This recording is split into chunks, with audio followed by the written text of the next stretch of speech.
আল্লাহ রাব্বুল আলামিন সুন্দর করে বলেন, ইন্নাদ-দীনা ইনদাল্লাহিল ইসলাম। আল্লাহর কাছে মনোনীত, আল্লাহর কাছে সিলেক্টেড দিন একটাই মতবাদ, একটাই দিনের নাম, একটাই জীবন বিধান, তার নাম হলো ইসলাম। ইসলাম কিন্তু কোনো ব্যক্তির দেওয়া নয়, ইসলাম কিন্তু পৃথিবীর কারো তৈরি করা নয়। ভুল করে অনেকে ব্যাখ্যামূলক কথা বলেন, ভুল করে একটা কথা বলে ফেলেন, ইসলাম ধর্মের প্রবর্তক মুহাম্মদ, নাউজুবিল্লাহ বলেন। ইসলাম ধর্মের প্রবর্তক কোনো ব্যক্তি নন, মুহাম্মদ তিনি হচ্ছেন আল্লাহর পয়গম্বর। বলি সাল্লাল্লাহু আলাইহি ওয়াসাল্লাম। ইসলাম ধর্মের প্রবর্তক এরকম বলে রাসূলকে চালায় দেয়, এটা ভুল কথা। ইসলাম ধর্মের প্রবর্তক পৃথিবীর কেউ না। ইসলাম ধর্ম যিনি দিয়েছেন তিনি কে? আকাশ যার, সূর্য যার, চন্দ্র যার, পৃথিবী যার, ইসলামও তার। সেই ইসলামকে জানার জন্য, সেই দ্বীনকে বোঝার জন্য আল্লাহ পাক আদম থেকে নিয়ে আমার রাসূল পর্যন্ত সমস্ত পয়গম্বরদেরকে আল্লাহ রাব্বুল আলামিন খালি হাতে কাউকে পাঠান নাই। সব নবী ছিলেন কিতাবওয়ালা। কিওয়ালা বলেন? কিতাবওয়ালা ছিলেন।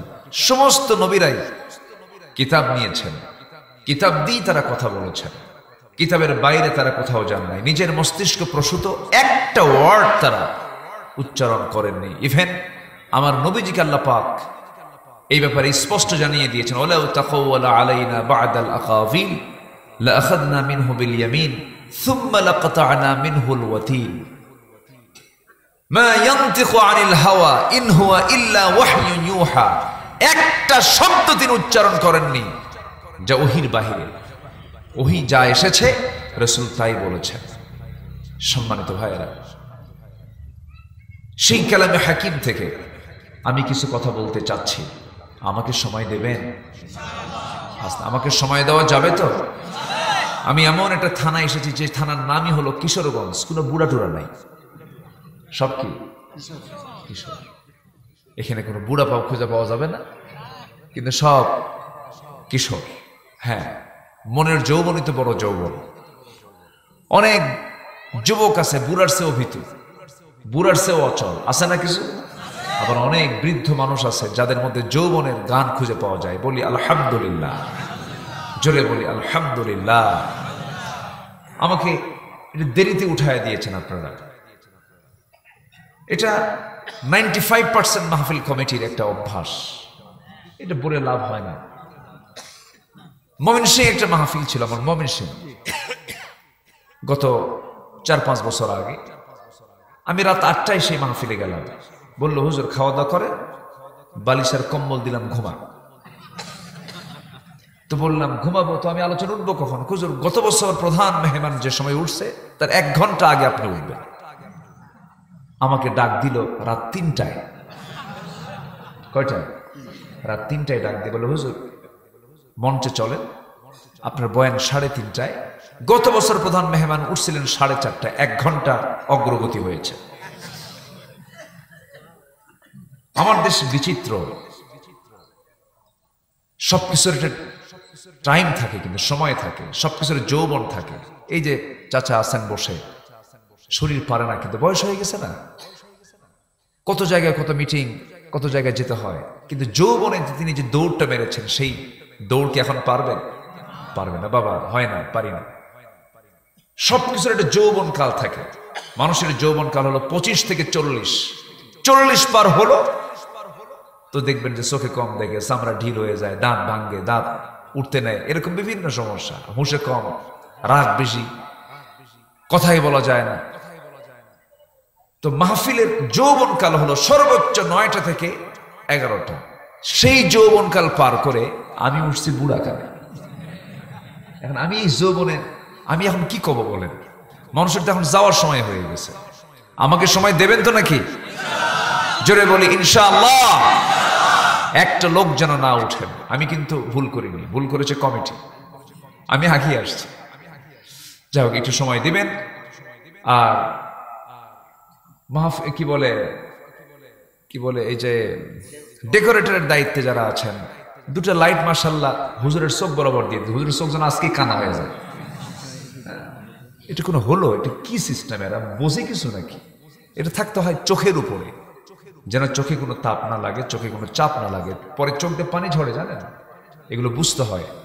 এই হ্যালোজেন এগুলোর একটা যে ব্যাড ইফেক্ট, এটা মারাত্মক ক্ষতিকর। এটা চোখের উপরে রাখেন, এটা বিস্মৃত হচ্ছে, চোখে লাগে। হ্যাঁ চোখে লাগে, এই চোখে যেন না লাগে, এটা খেয়াল করতে হয়। মানে হুজুর আজকে ওয়াজ করুক, কালকে থেকে কানা হয়ে যাক। সম্মানিত ভাইয়েরা, এখন আসেন আমরা আলোচনার দিকে চলে যাচ্ছি। কোরআন যার উপরে নাজিল হয়েছে সেই ব্যক্তি, সেই মহান ব্যক্তিটার নাম কি বলুন তো? বলুন তো, বলুন তো। মুহাম্মদ সাল্লাল্লাহু। তার জীবনটা কত বছরের ছিল জানেন? 63 বছর, সামান্য কিছু সময়, 9 ঘন্টা কেউ কেউ বলেছেন। 63+, 63 বছর 9 ঘন্টার মতো তিনি বেঁচে ছিলেন পৃথিবীতে। এত ক্ষণ জন্মা, আমরা বলবো এটা অল্প সময়ে বেঁচে থাকে একজন মানুষ শুধু সফল না মহা সফল? শুধু সফল না মহা সফল? যে কয়েলটা দিচ্ছেন একটু সরাই দিয়ে, হ্যাঁ। শুধু সফল না মহা সফল? মহা সফল তিনি। এক জায়গায় না সব জায়গায়? এক জায়গায় না সব জায়গায়? ব্যক্তিগত জীবন থেকে শুরু করে সকল অঙ্গনে এই পৃথিবীতে একজন মানুষ মহা সফল ছিলেন, তিনি হচ্ছেন মুহাম্মদ সাল্লাল্লাহু। কত বছরে কমপ্লিট হয়েছে? 63 হয়ে গেছে। আর অনেকের 70 বছর বয়স হয়, নামাজের টাইম নাকি হয় নাই। আমি কি বুড়ো হয়েছে নাকি?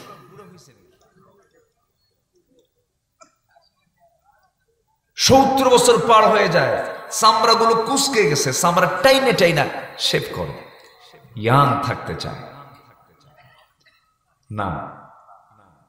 একটা সেকেন্ড নষ্ট করার সময় আমাদের নাই। সবচেয়ে মূল্যবান জিনিস পৃথিবীতে হলো বান্দার জন্য দ্য টাইম, সময়। চলে যাচ্ছে সময়, এই সময়কে আর হাজার চেষ্টা করেও আমরা এটাকে আর ফেরত নিতে পারবো না। সময়কে আল্লাহ রাব্বুল আলামিন দাম দিতে বলেছেন। আল্লাহ রাব্বুল আলামিন বলেন, হুয়াল্লাযী খালাকাল মাউতা ওয়াল হায়াতা লিয়াবলুয়াকুম আইয়ুকুম আহসানু আমালান ওয়া হুয়াল আজিজুল গফুর। জোরে বলুন আল্লাহু আকবার। তিনি সেই মহান প্রভু যিনি মৃত্যু এবং জীবন সৃষ্টি করেছেন, যেন তিনি বুঝে নিতে পারেন তোমাদের মধ্যে কোন কোন বান্দাগুলো ভালো আমল করে যেতে পারে।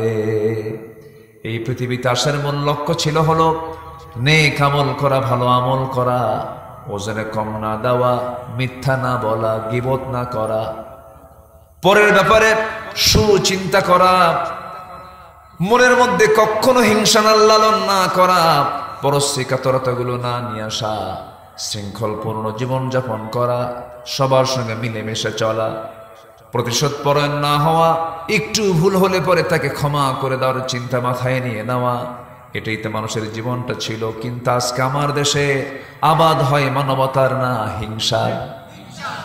কিসের আবাদ হয় বলে? হিংসার আবাদ। জমি কেনে একজন আর হিংসা হয় আরেকজন।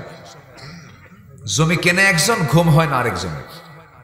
তার জমির সাথে আরেকজন জমি কিনছে, হাই রে হাই করছে, এই লোক জমি কিনলো, ওর টেনশনে ঘুম হয় না। এরকম মনে হয় নাই নীলফামারীতে? আসতে বলে আসে না নাই? একজন একটু প্রতিষ্ঠিত হয়েছে, একটু ভালো জায়গায় উঠেছে, ভালো শিক্ষিত হতে পেরেছে, অমুকের ছেলে ভালো ভালো জায়গায় একটা সেটেল হয়ে গেছে, কিন্তু আরেকজনের সহ্য হয় না। যখন দেখবেন যে সহ্য হয় না যার হৃদয়, ভাবতে সবচেয়ে পচা হৃদয় হচ্ছে ওই হৃদয় যার মধ্যে হিংসা লালন হয়। সম্মানিত ভাইয়েরা, অনেক কথা আছে, আস্তে আস্তে করে বলবো। আল্লাহ রাব্বুল আলামিন যেন আমাদের সবাইকে আমলের নিয়তে শোনার তৌফিক দান করেন। জোরে বলি আমিন। উনি অনেক, জি আমি টের পেয়েছি, উনি যেতে চাচ্ছিলেন কিন্তু একটু লজ্জাও পাচ্ছেন যে এটা ছেড়ে কেমনে যায়। আমি আপনাকে অনেক আগেই রুখসত দিয়েছি, আপনাদের তো এক জায়গায় না, বহু জায়গায় যেতে হয়, না গেলে পরে আবার এটা নিয়ে কত কথা শুরু হয়ে যায়। নেতা, ডাক্তার, আর কে, চেয়ারম্যান, মেম্বার, এমপি, এদের চামড়া হওয়া লাগে গন্ডারের চামড়ার মতো। যত কিছুই বলুক না কেন শুনি নাই। কি কথাকে বুঝতেছেন আপনারা? এছাড়া কোনো উপায় নাই, অনেক কিছুই করতে হয়। তো উনি একটু ছুটি চাচ্ছেন, উনি যাবেন সাথে। আপনারা যাবেন নাকি? আবার আপনারা থাকবেন তো ইনশাআল্লাহ? যে উনি কিন্তু একা যাচ্ছেন, আপনাদেরকে নিয়ে যাচ্ছেন না, ওনার জরুরতের জন্য উনি যাচ্ছেন। আসুন আমরা এখন সেই মূল আলোচনার দিকে আমরা ফিরে যাচ্ছি। কোরআনটা কার কিতাব বলেন তো? কোরআনটা কার কিতাব? পৃথিবীতে সব কিতাবে সন্দেহ আছে, সমস্যা আছে। এই কিতাবে কোনো সমস্যা আছে? কোনো ভুল আছে? কোনো ত্রুটি মনে হয়? আকাশের সূর্য যে আল্লাহ পাক দিয়েছেন এর মধ্যে কোনো ভুল টুল আছে? নাই। আকাশের সূর্য যেমন সেট করেছেন, যেমন জায়গায় দরকার তেমন জায়গায় সেট করেছেন। তাবারাকাল্লাযী জাআলা ফিস সামাই বুরুজান ওয়া জাআলা ফিহা সিরাজান ওয়া কমারান মুনীরা وهو الذي جعل الليل والنهار خلفة لمن أراد أن يذكر أو أراد شكورا جربنا الله أكبر মহান রব্বুল আলামিন আকাশে গ্রহরাজি সেট করেছেন, আবার রাতকে দিনের স্থলাভিষিক্ত করেছেন। এগুলো সব কিছুর অবদান পৃথিবীর কারণ নয়, সব কিছুর অবদান একমাত্র কেবলমাত্র শুধুমাত্র কার? আসতে বলবেন না কার? সে আল্লাহ রাব্বুল আলামিন, তার পক্ষ থেকেই কোরআনটা নাজিল হয়েছে। কিয়ামত পর্যন্ত এই কিতাবের কোনো পরিবর্তন হবে না, পরিবর্ধন হবে না, চেঞ্জ হবে না। এর মধ্যে চুল পরিমাণ কেউ কিছু ঢুকাতেও পারবে না, আবার এখান থেকে কেউ কিছু বের করতেও পারবে না। একটা হরফের কোনো চেঞ্জ হবে না, চুল পরিমাণ পরিবর্তন করার কোনো ক্ষমতাও কারো নাই। আল্লাহ রাব্বুল আলামিন এটা কেমন করে সুন্দর করে এই পৃথিবীতে পাঠিয়ে দিয়েছেন এবং এটার হেফাজতের দায়িত্ব কাউকে দেন নাই। যারা পারেন ঠোঁট মেলিয়ে বলুন, ইন্না নাহনু নাযালনা যিকরা ওয়া ইন্না লাহু লাহাফিজুন। কোরআন নাজিল করেছি আমি, হেফাজতের দায়িত্ব আমি কাউকে দেই নাই, হেফাজতের দায়িত্ব নিয়েছেন তিনি আমার কে? জোরে বলেন, তিনি আমার কে? কোরআন এমন একটি কিতাবের নাম, আপনি যা চাবেন তাই পাবেন এর মধ্যে। এই দুটো লোক উঠলো কেন? কি সমস্যা? কি বলেন? একটু বসেন, মন চাচ্ছে চলে যাচ্ছে, এটা তো ঠিক না। একটু বসেন না ভাই। এই মাহফিলের সৌন্দর্য রক্ষার দায়িত্ব একার না সবার? বলেন বলেন, একার না সবার? এই মাহফিলের সৌন্দর্য থাকবে কি চলে গেলে না থাকলে? দোয়ার আগে গেলে না দোয়ার পরে গেলে? দোয়ার পরে গেলে সৌন্দর্য থাকবে, আর দোয়ার আগে চলে গেলে সৌন্দর্য আপনি হারিয়ে ফেললেন। একটু বসেন, আমি আর এই ব্যাপারে আর বলবো না। আমি এর চাইতে আর কেমন করে বলবো, আমি বোঝানোর তো আর কোনো ভাষা নাই। একটু বসেন, আমি খুব বেশি সময় নেব না, খুব অল্প সময় আমি শেষ করার চেষ্টা করবো। ওমা তাওফীকি ইল্লা বিল্লাহ। সম্মানিত ভাইরা, আমরা বিশেষ করে রমজান থেকে আমাদের হৃদয়ে রক্তক্ষরণ হচ্ছে, আমরা ভালো নেই। আমার ভাইদের রক্ত নিয়ে খেলা হচ্ছে। ছোট্ট ছোট্ট বাচ্চাগুলো বাপ মাকে হারায়া উন্মুক্ত আকাশে, জাস্ট আকাশ, মানে মাথার উপরে কোনো ছাদ নেই, আকাশই তাদের ছাদ। খাবার না পেয়ে ছোট্ট ছোট্ট বাচ্চাগুলো, ফুটন্ত গোলাপের মতো চেহারা বাচ্চাগুলো ছাগলের ঘাস চাবায় চাবায় খাচ্ছে। ছোট্ট ছোট্ট বাচ্চাগুলো খাবার না পেয়ে বলছে, আল্লাহ শুনেছি গোটা দুনিয়াতে নাকি 200 কোটি মুসলমান, কেউ তো একচুল পরিমাণ খাবার আমাদের জন্য আনলো না। শুনেছি তোমার জান্নাতে নাকি বহু খাবার আছে, আল্লাহ মৃত্যু দিলে পরে জান্নাতের খাবার গিয়ে খাবো। এই করুণ আর্তচিৎকারে আকাশ বাতাস ভারী হচ্ছে প্রতিনিয়ত। 20 সেকেন্ড পর পর মধ্যপ্রাচ্যের কসাই ইসরায়েল বেনিয়ামিন নেতানিয়াহুর নেতৃত্বে মিসাইলগুলো মারতেছে, মাল্টি স্টেট বিল্ডিং গুলো তুলার মতো উড়াইয়া দিচ্ছে। সেই বোম্বিং এর সাথে সবার আগে লাশ উঠতেছে মানুষের। এই চিত্রগুলো দেখে আমরা কি ভালো আছি? কেউ আসতে বলুন, ভালো আছি কেউ? কেউ কিন্তু ভালো নেই। সেই সময় আমরা বসেছি, আমরা সুস্পষ্ট ভাষায় জানান দিতে চাই এই তাফসীর মাহফিলের প্ল্যাটফর্ম থেকে, সম্মানিত ভাইয়েরা, আমরা মুসলমান, আমরা পৃথক থাকবো না এক থাকবো, পৃথক থাকবো না এক থাকবো। আমরা এক হয়ে ওই বাতিলদের মোকাবেলা করব। ইহুদির জনসংখ্যা মাত্র পৃথিবীতে 1,52,00,000। 1,52,00,000। গোটা পৃথিবীর মূল জনসংখ্যা, মোট জনসংখ্যা হলো 200 কোটি, 800 কোটি। 800 কোটি মোট জনসংখ্যা। এর মধ্যে ইহুদির সংখ্যা মাত্র 1,52,00,000। মুসলিম জনসংখ্যা হলো প্রায় 200 কোটি। 200 কোটি মুসলমান যদি 1.5 কোটি ইহুদির বিরুদ্ধে লড়াই করার দরকার নাই, শুধু যদি মুখের থুতু নিক্ষেপ করতো ভেসে যেত। কিন্তু কোনো আওয়াজ কি আছে? বরঞ্চ মুসলমান ইসরায়েলের তৈরি করা পেপসি খায়া ঢেকুস মারে। কি খায়? ঢেকুস মারে। পেপসি খায়, ঢেকুস মারে। সম্মানিত বন্ধুগণ, বয়কটের ডাক তো আমরা দেবই, বলবই যে ওদের কোনো পণ্য ব্যবহার করবেন না। কিন্তু আপনি কি পণ্য বানাইছেন? কোন আপনি কিছু বানাইছেন? বানান নাই তো। ওদের পণ্য, ওদের বিজনেস ওরা আগায় নিয়েছে। মাত্র 1,52,00,000 মানুষ। ওরা ঠিকই কিন্তু আগায় গেছে, আমরা পিছিয়ে চলে গেছে। কেন জানেন? পিছিয়ে যাওয়ার মূল কারণ হলো আমরা আমাদের স্বকীয়তা থেকে অনেক দূরে ছিটকে পড়েছি। আমরা অলস জাতি, আমরা সচেতন ছিলাম না, সচেতন এখনো হতে পারিনি। ঠিক এই মুহূর্তে আমরা এটাই বলতে চাই, নিউ ওয়ার্ল্ড অর্ডার। গোটা পৃথিবীর এখন চাহিদা হলো মুসলমানদেরকে একটা প্ল্যাটফর্মে আসতে হবে, তাওহীদের ভিত্তিতে একটা প্ল্যাটফর্মে আসতে হবে। এবং সবচাইতে বড় দিক হলো শক্ত করে ধরতে হবে কোন কিতাব? আসতে বলবেন না, কোন কিতাব? শুধু নামাজে না, সমাজেও। শুধু নামাজে না, সমাজেও। নামাজ এবং সমাজ, রাষ্ট্র, সব জায়গায় কোরআন দরকার আছে না নাই? আসতে বলবেন না, আছে না নাই? আমার দেশে কি কোরআন সব জায়গায় আছে? শুধু নামাজে আছে। শুধু নামাজে আছে। সমাজে আছে? সমাজে নাই, রাষ্ট্রে নাই। কোরআনে কোনো কিছু বাদ পড়ে নাই। কোরআনে কোনো কিছু বাদ পড়ে নাই। কিন্তু আমরা রাষ্ট্র থেকে কোরআনকে কি করেছি?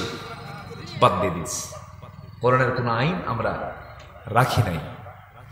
এমনকি কোরআনের আইন বর্তমান পৃথিবীতে অচল, এটা চলতে পারে না, এমন চিন্তা লালনকারীও কিছু কুলাঙ্গার মুসলিম নামের কলঙ্ক আছে না নাই? আচ্ছা, সম্মানিত ভাইয়ারা, এটার নাম ইমানদার নয়। ইমানদার হতে হলে সম্পূর্ণ সারেন্ডার করতে হবে কার কাছে? আসতে বলবেন না, কার কাছে? আল্লাহর কাছে। যারা পারেন ঠোঁট মিলিয়ে বলুন, আল্লাহ রাব্বুল আলামিন বলেন, ইন্না সলাতি ওয়া নুসুকি ওয়া মাহইয়ায়া ওয়া মামাতি লিল্লাহি রাব্বিল আলামিন। যারা পারেন ঠোঁট মিলিয়ে বলুন, ইন্নী ওয়াজ্জাহতু ওয়াজহিয়া লিল্লাযী ফাতারাস সামাওয়াতি ওয়াল আরদা হানিফান ওয়া মা আনা মিনাল মুশরিকিন। জোরে বলুন আল্লাহু আকবার। আমার ভাইয়েরা, আল্লাহর কাছে সম্পূর্ণ সারেন্ডার করতে হবে। ইসলামকে পরিপূর্ণরূপে মানতে হবে, দ্বীনকে পরিপূর্ণরূপে মানতে হবে, কোরআনকে পরিপূর্ণরূপে মানতে হবে এবং জীবনের সকল জায়গায় একজন ব্যক্তিকে মডেল বানাতে হবে, আদর্শ মানতে হবে। তিনি কেউ নন, মুহাম্মদ সাল্লাল্লাহু আলাইহি ওয়াসাল্লাম। আমার নবীজির চরিত্র, আমার নবীজির স্বভাব, আমার নবীজির নেচার, আমার নবীজির আদর্শকে যদি আমরা লালন করতে পারি, দুনিয়াতেও প্রশান্তি পাবো, দুনিয়াতে কল্যাণ পাবো, আখিরাতেও নাজাত পাবো। আসুন আমার নবীর জীবন থেকে একটু খুঁজে খুঁজে বের করে আমাদের জন্য অনুকরণীয় কিছু আদর্শ আছে, সে আদর্শগুলো আমরা সংক্ষিপ্ত সময় আমরা খুঁজে খুঁজে বের করব। আমার নবীর চরিত্র ছিল কি বলেন, জোরে বলেন, আরো জোরে। কাইফা কানা খুলুক রাসূলিল্লাহ, আমার নবীর চরিত্র কেমন ছিল? কানা খুলুকুল কোরআন, তার চরিত্র ছিল কোরআন। কোরআন যে চরিত্র শিখায় দেয়, সেই চরিত্র ছিল আমার রাসূলের চরিত্র। সেই নবীর জীবন থেকে আমরা খুঁজে বের করব কিছু আদর্শ, আমরা খুঁজবো। আজকে 15টা বিষয়ে কিছু কথা বলবো, জোরে বলি ইনশাআল্লাহ। কয়টা বিষয় বলেন? 15টা। নবীজির 15টা চারিত্রিক দিক নিয়ে আমরা একটা একটা করে আজকে আলোচনা করব। আল্লাহ রাব্বুল আলামিন সেই নবীর সকল চরিত্রকে নিজের জীবনে বাস্তবায়ন করার তৌফিক দান করুন, জোরে বলি আল্লাহুম্মা আমিন। আরো জোরে আল্লাহুম্মা আমিন। আল্লাহ রাব্বুল আলামিন রাসূলকে এত সম্মান দিয়েছেন, তার চারিত্রিক সনদ, তিনি যে মহান চরিত্রের তিনি অধিকারী ছিলেন, সেই চরিত্রিক সনদ পৃথিবীর কেউ দেয় নাই, আল্লাহ তাআলা নিজে দিয়েছেন। আল্লাহ বলছেন নুন ওয়াল কলামি ওয়া মা ইয়াসতুরুনা মা আনতা বিনি'মাতি রাব্বিকা বিমাজনুন ওয়া ইন্না লাকা লাআজরান গায়রা মামনুন ওয়া ইন্নাকা লাআলা খুলুকিন আযীম। জোরে বলুন আল্লাহু আকবার। আপনাকে কে কি বললো ওইদিকে নজর দিয়েন না হে রাসূল। আপনাকে পাগল বলুক, জাদুঘর বলুক, যে যা বলুক, সে বলতেই পারে বলুক, আপনার মনক্ষুণ্ণ হওয়ার দরকার নাই। আমি আল্লাহ, আমি আপনাকে সুমহান চরিত্র অধিকারী বানায়া দিয়েছি, জোরে কান সুবহানাল্লাহ। আমার নবীর সার্টিফিকেট দিয়েছেন কে? আসতে বলবেন না কে? আমরাও যেন সার্টিফিকেট পাই কার কাছ থেকে? দুনিয়ার কারোর কাছ থেকে সার্টিফিকেট নেওয়ার কোনো দরকার নাই। আমার সার্টিফিকেট দরকার কার কাছ থেকে? আল্লাহ বলছেন কিছু কাজ করে আসো, আমি তোমাকে সার্টিফিকেট দেব। আল্লাহ রাব্বুল আলামিন বিভিন্ন জায়গায় আমাকে সার্টিফিকেট দেওয়ার জন্য বিভিন্ন কাজ করতে বলেছেন। যেমন এক জায়গায় 7টা কাজ করে বলছেন উলাইকা হুমুস সাদিকুন ওয়া উলাইকা হুমুল মুত্তাকুন। জোরে বলুন আল্লাহু আকবার। এরাই সিদ্দিক, এরাই মুমিন, এরাই মুত্তাকি। আল্লাহ রাব্বুল আলামিন বিভিন্ন জায়গায় আমাদেরকে আমলগুলো শিখায় দিয়েছেন। সব কোরআন থেকে আমরা খুঁজে খুঁজে বের করব। আসুন না নবীর জীবন থেকে কিছু আদর্শ আমরা খুঁজে বের করি, আমাদের জীবনে এগুলোকে ট্রিট করি। আমার নবীজির 1 নম্বর আদর্শ হলো, আমার নবীজি দাওয়াত দিয়েছেন যোগ্যতার সাথে, প্রজ্ঞার সাথে, উত্তম পন্থায়। আমরা যে দাওয়াতি কাজ করব, নবীর মতো দাওয়াতি কাজ করব, জোরে বলি ইনশাআল্লাহ। উত্তম পন্থায় দাওয়াতি কাজ করব, প্রজ্ঞার সাথে দাওয়াতি কাজ করব। আল্লাহ রাব্বুল আলামিন বলেন উদউ ইলা সাবিলি রাব্বিকা বিল হিকমাতি ওয়াল মাউইযাতিল হাসানাহ ওয়াজাদিলহুম বিল্লাতী হিয়া আহসান ইন্না রাব্বাকা হুয়া আ'লামু বিমান দাল্লা আন সাবিলিহি ওয়া হুয়া আ'লামু বিল মুহতাদিন। জোরে বলুন আল্লাহু আকবার। সূরাতুন নাহাল আয়াত নাম্বার 125। নাহাল মানে কি বলেন? বলেন বলেন বলেন। মৌমাছি। কি সুন্দর জবাব দিয়েছেন, বলি আলহামদুলিল্লাহ। সূরার নাম কি? নাহাল। নাহাল মানে হলো মৌমাছি। অর্থাৎ কোরআনে কারিমে একটা সূরার নাম আছে মৌমাছির নামে। আবার এই যে আমি কথা বলছি এগুলো লোহা, লোহা নামে সূরা আছে না নাই বলেন? সূরাতুল হাদিদ। লোহা নামে সূরার নাম থাকলো, হাতি নামে সূরার নাম থাকলো, মৌমাছির নামে সূরার নাম থাকলো, সূরাতুন নামাল পিঁপড়ার নামে সূরার নাম থাকলো। কেন? কোরআন শুধু যদি ধর্মের কিতাব হতো এই সমস্ত বিষয়ে তো আসার কথা নয়। লোহা নিয়ে আল্লাহ রাব্বুল আলামিন কথা বলেছেন, প্রাণী জগৎ নিয়ে কথা বলেছেন, অর্থাৎ মানব জীবনের জন্য যা কিছু প্রয়োজন সব কিছু আল্লাহ পাকের মধ্যে বলে দিয়েছেন। কোরআন তো পৃথিবীর কোনো ব্যক্তির রচনা নয়, কোরআন সম্পূর্ণ নাজিল হয়েছে কার কাছ থেকে? এই লোহাটা কার বলেন? লোহাটা কার? লোহার কোম্পানি যা আছে, rod factory, BSRM, KSRM, AKS, বিভিন্ন কোম্পানির নাম আছে না? লোহা কি তারা বানায়? লোহা পৃথিবীর কেউ বানাতে পারবে না। লোহা এটা আল্লাহর পক্ষ থেকে, আসমান থেকে নাজিল হয়েছে। এটা জোরে কোন সুবহানাল্লাহ। দিনাজপুরে কিসের খনি আছে বলেন? বলেন কয়লার খনি। খুব বেশি কি দূরে? এই তো কাছাকাছি। কয়লার খনি যা আছে সেই খনিটা কোথায়? মাটির উপরে না মাটির নিচে? নিচে। গ্যাসের খনি কোথায়? বলেন বলেন। স্বর্ণের খনি কোথায়? মাটির নিচে। লোহার খনি কোথায়? লোহাটা কোথায় ছিল? না, আইডিয়া করে কোনো কথা বলা যাবে না। কোরআনকে প্রশ্ন, কোরআন বলো লোহা কোথায় ছিল? সুবহানাল্লাহ বলুন না। আল্লাহ, কোরআন কি জবাব দিতে পারে না? আচ্ছা, পারে কিনা? পারে কিনা? পারে। কিন্তু জবাব তো এখান থেকে নেই না। আমরা দল করব, একটু প্রশ্ন করি না, আল্লাহ তোমার কোরআনে তুমি কি বলেছো? কোন দলটা করতে হবে? মোসাড়ু দল, বেনামাজি দল, চোরের দল, না কোন দল? কোরআন তুমি বলে দাও। এই প্রশ্ন তো আমরা কোরআনকে করি না। ওই সমস্ত নেতৃত্ব মানার দিন শেষ, যে নেতৃত্বে নামাজ নাই, যে নেতৃত্বে নামাজ নাই, যে নেতৃত্বে আল্লাহর দিন কায়েমের কথা নাই। 1971 থেকে নিয়ে 2025 সাল পর্যন্ত অনেক সরকার এসেছে, চলে গেছে।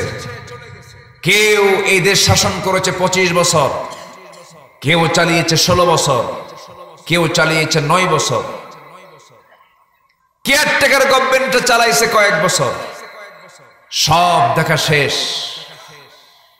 আমরা আর দেখতে চাই না। আগামীতে আমরা দেখতে চাই কোরআনের বাংলাদেশ। আমরা আগামীতে দেখতে চাই নামাজের সরকার। রাজি আছেন কারা কারা? হাত উঁচু করে দেখান মুসলমান।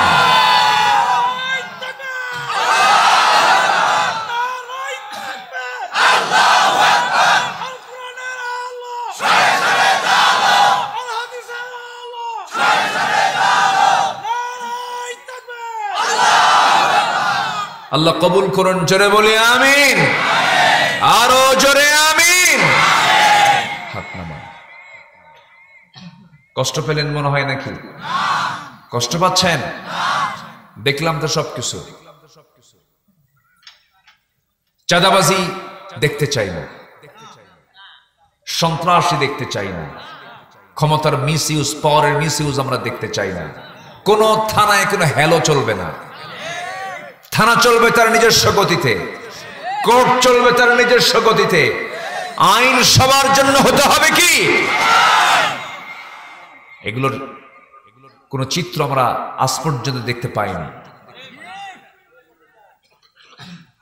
আমি আমার বুদ্ধি বয়সে, আমার এই ক্ষুদ্র জীবনে, আমার বুদ্ধি বয়সে আমি দেখি নাই রমজান মাসে, যে মাসে পেঁয়াজের ব্যবহার সবচাইতে বেশি, পেঁয়াজের দাম 25 টাকা ছিল। যা এই বছর ছিল কিনা বলেন? ভারত থেকে কোনো পেঁয়াজ আসছে? তাহলে হলো কেমনে? দাম এত কমলো কেমনে বলেন? বিষয় আছে কিনা? বিষয় আছে কিনা বলেন? আচ্ছা, আমি গত 2 বছর আগে বিমানের টিকিট কেটেছি 1.5 লক্ষ টাকা দিয়ে। বিমানের টিকিট কেটেছি, সেই টিকিট এই বছরে মাত্র 50,000 টাকা। কেমনে কমলো? বলো হলো পাসপোর্ট আছে, যার টিকিট আছে, তার কোনো সিন্ডিকেট চলবে না। হয়ে গেছে, সবকিছুই সম্ভব। আমার দেশকে কারো কাছে যাওয়া লাগবে না। আমার দেশ অত্যন্ত উর্বর মাটি। এই মাটি পৃথিবীতে কোথাও পাবেন না। যে দেশের মাটিতে একটা ছোট্ট বাচ্চা পেয়ারা খেলে পরে পেয়ারার বিচি যদি পেটে চলে যায়, সেই বিচিটা পেট থেকে বের হয়, সে বাড়ির পিছনে গিয়ে এক জায়গায় পায়খানা করে, সেই বিচি থেকে গাছ হয়, সেই গাছে পেয়ারা ধরে। আমার দেশের মাটি। কি চাচা হাসতেছে?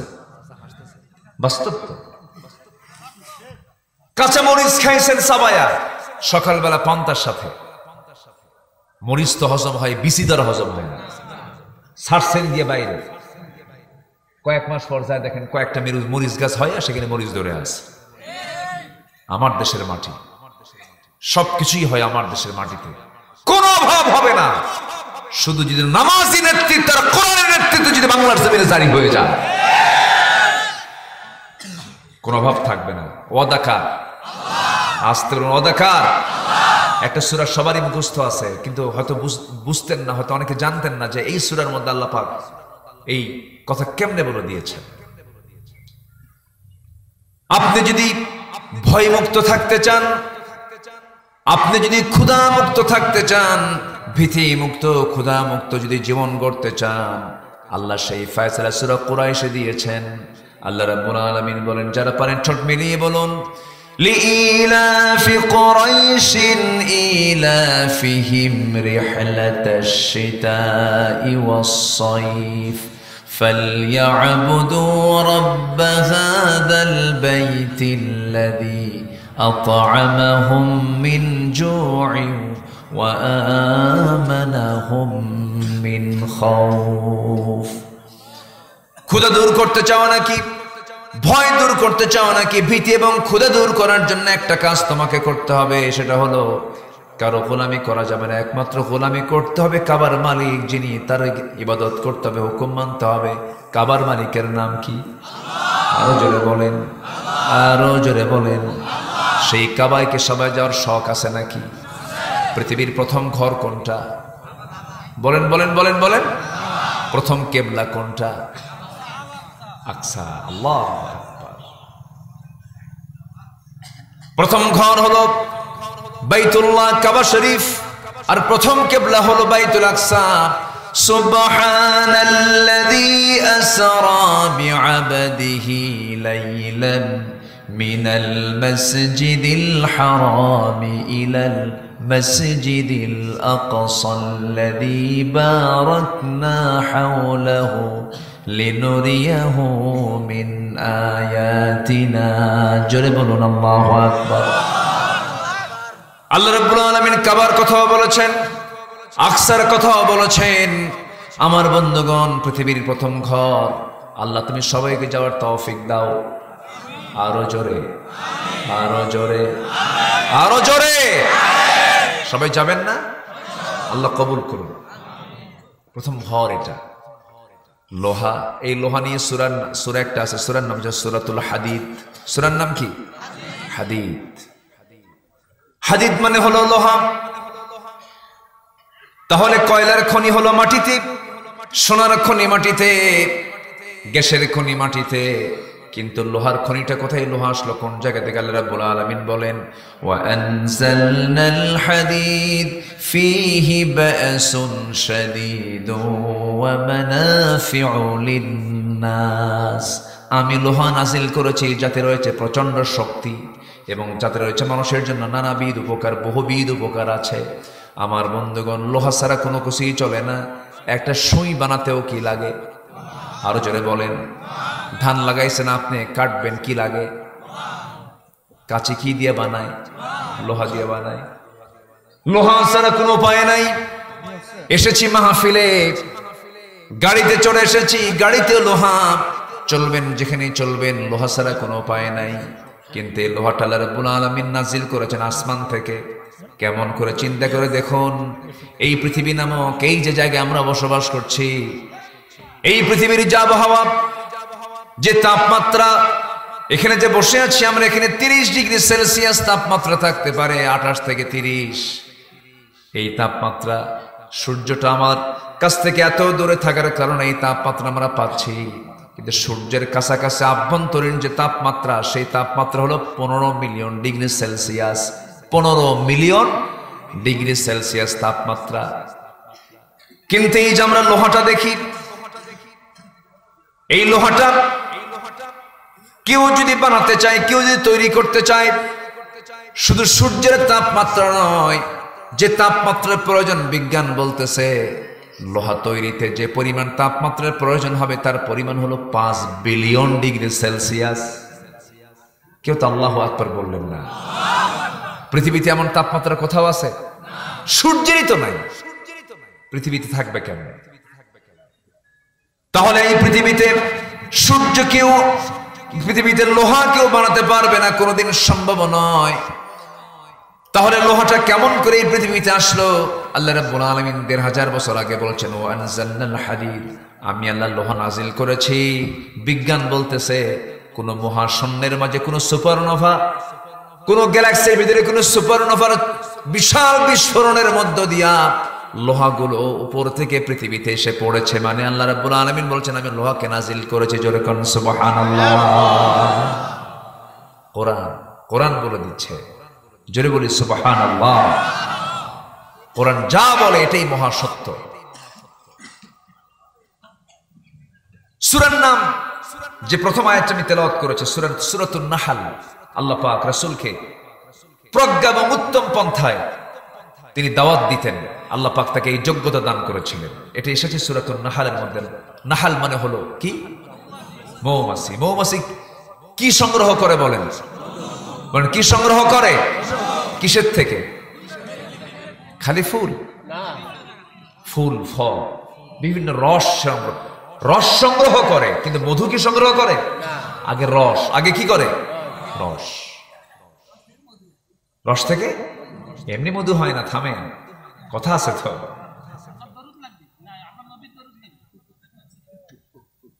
রস থেকে মধু এমনি হয় না, একটু কথা এখানে আছে, একটু মনোযোগ দিয়ে কথাগুলো শুনবেন, একটু কানটা খাড়া করবেন। আল্লাহ রাব্বুল আলামিন বান্দার এমন কোন রোগ নাই যে রোগের ঔষধ আল্লাহ পাক রাখেন নাই। সুবহানাল্লাহ বলবেন না? যে বলবে ক্যান্সার নেই কোনো অ্যানসার, এই কথাটার কোনো ভিত্তি নেই। এই কথা কি ইমানদারের কথা হতে পারে? সব রোগের অ্যানসার আছে কার কাছে? আল্লাহর কাছে। এই রংপুরে বহুদিন আগে একটা রোগী পেয়েছিলাম, আমার কাছে আসছে, হুজুর একটু পানি পড়ায় দেন, পানি দম দিয়ে দেন।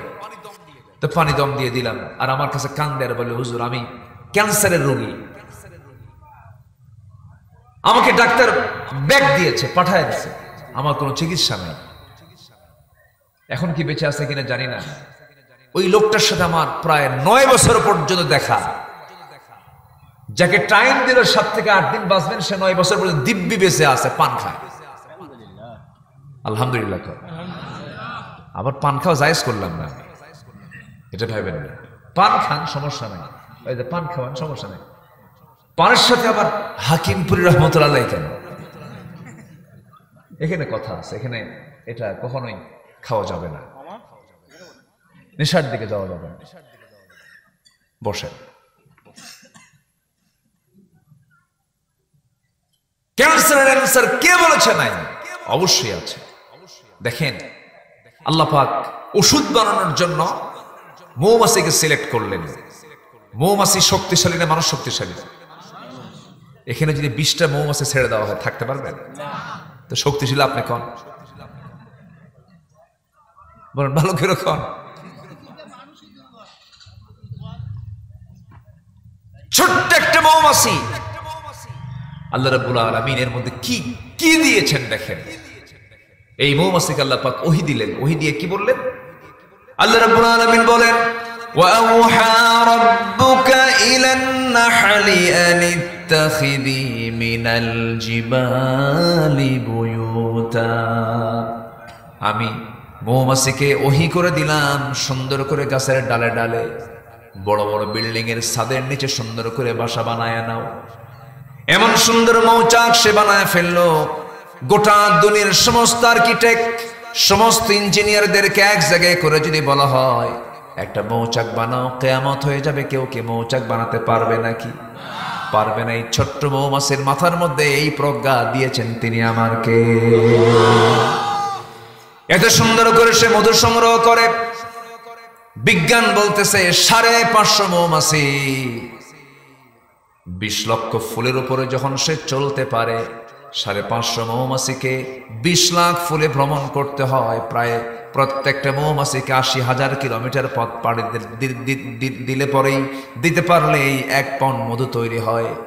1 পাউন্ড মধু তৈরিতে 550 মৌমাছিকে 80,000 কিলোমিটার পথ পাড়ি দিয়ে প্রত্যেকটা মৌমাছিকে 20 লক্ষ ফুলে যেতে পারলে পরে 1 পাউন্ড মধু তৈরি হয়। আমার বন্ধুগণ, সেই মধুর ভিতরে যদি কেউ ভেজাল ঢুকায় দেয়, তার ফাঁসি হওয়া দরকার, একবার না বারবার। হ্যাঁ, 1 পাউন্ড মধু তৈরিতে যে পরিমাণ মৌমাছিকে জার্নি করতে হয়, যা গোটা পৃথিবীতে প্রায় 3 বার ঘুরে আসা সম্ভব।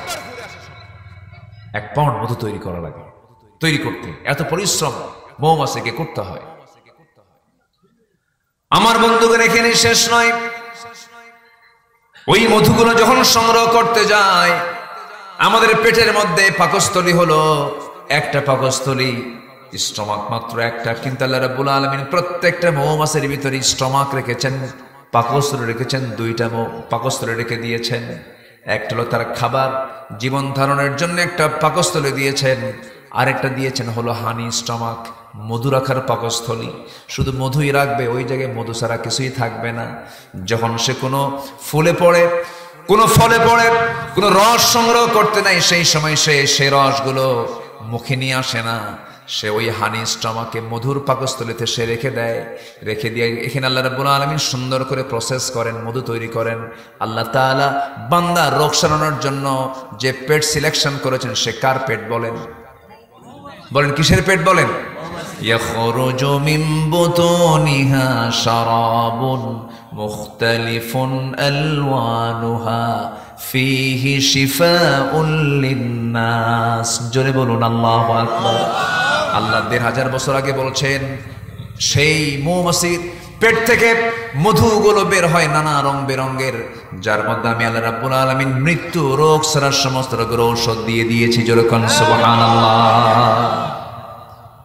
সকালবেলা কালো জিরা খাবেন, মধু 2-1 ফোঁটা নেবেন, কালো জিরা নিয়ে নেবেন, যত জার্ম আছে, যত জীবাণু আছে সব সাফ হয়ে যাবে, শরীর থেকে বের হয়ে যাবে। কিন্তু বান্দা সকালবেলা ঘুম থেকে উঠি মারে বিড়ি। কি মারে? বিড়ি। কি টানে?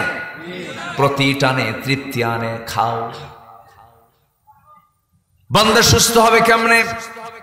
আল্লাহ চান বান্দার লাইফ স্টাইলটা নামাজ কেন্দ্রিক হয়ে যাক। দিনটা শুরু হোক নামাজ দিয়া, দিনটা শেষ হোক নামাজ দিয়া। হালাল কিছু সে খেয়ে নি, হারামের কাছে না যাক, সে সুস্থ থেকে যাবে।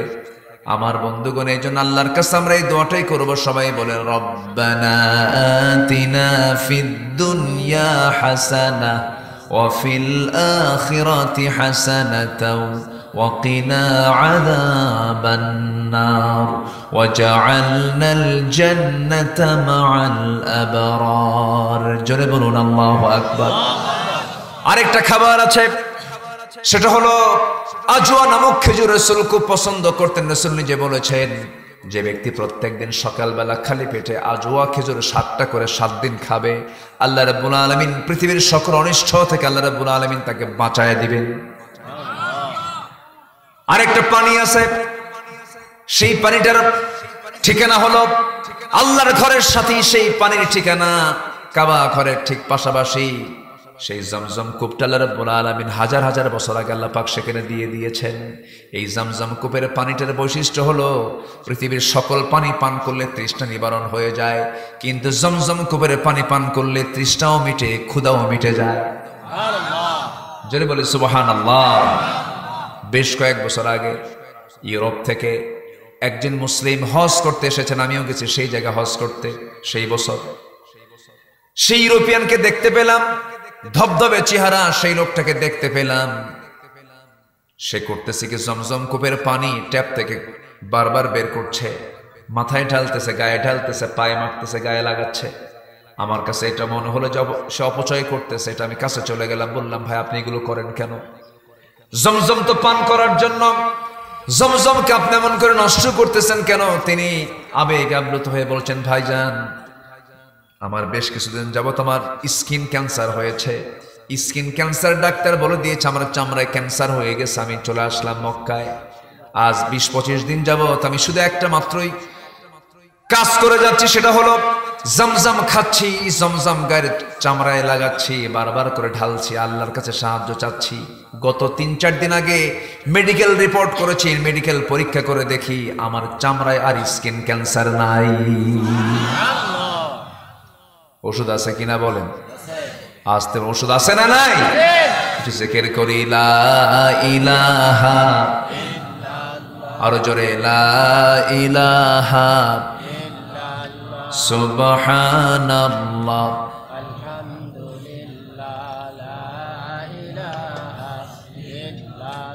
আরো জোরে লা ইলাহা, আরো জোরে লা ইলাহা, লা ইলাহা ইল্লাল্লাহ মুহাম্মাদুর রাসূলুল্লাহ সাল্লাল্লাহু আলাইহি ওয়াসাল্লাম। সূরা নাহল নাম থেকে শুরু করে আমি বহুদূর পর্যন্ত চলে গিয়েছিলাম।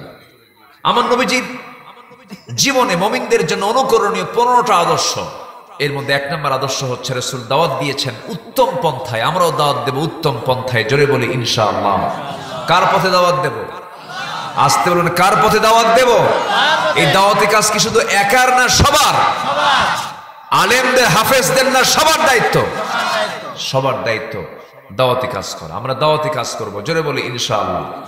দিনে দেব দাওয়াত, রাতে দেব দাওয়াত। ইন্নী দাউতু কওমি লাইলান ওয়া নাহারা। নূহ আলাইহিস সালাতু ওয়াস সালাম তিনি দিনেও দাওয়াত দিয়েছেন, রাতেও দাওয়াত দিয়েছেন। এত মার খেয়েছেন, তার কওমের লোকেরা মেরে রক্তাক্ত করে রাস্তায় ফেলে দিয়ে চলে গেছে, তবুও তিনি দাওয়াতের কাছ থেকে এক চুল পরিমাণ নড়েননি। 900 বছরে তার দাওয়াতের ফলাফল হলো 70 থেকে 80 জন ইসলাম কবুল করছে। তিনি কি হতাশ হয়েছিলেন?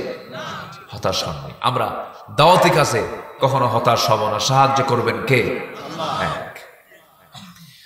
এক নম্বরে চলে গেল, রাসূল ছিলেন সাহসী মানুষ।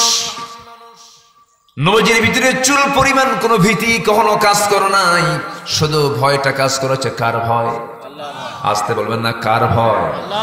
একজন ইমানদারের ভিতরে কখনো ভয় কাজ করবে না। আমি তো অবাক হয়ে গেছি, মাঝে মাঝে এখনো আমার কাছে কেমন যেন স্বপ্ন স্বপ্ন মনে হয়। 2024-এর টোটাল জুলাই মাসটা আমার কাছে একটা ইতিহাস। আমার চোখের সামনে একটা প্র্যাকটিক্যাল ইতিহাস আমি চোখের সামনে দেখেছি, আমার চোখ দেখেছে। 36 জুলাইয়ের যে আন্দোলন, এই যে যুবকরা রাস্তায় নেমে যে আন্দোলনটা করেছে, জীবন বাজি রেখে প্রথম রক্ত ঝরেছে কোন জেলার মানুষের বলেন? বলেন বলেন বলেন বলেন। হ্যাঁ, খুব সুন্দর। আপনার বাড়ি কোথায়? এখানে?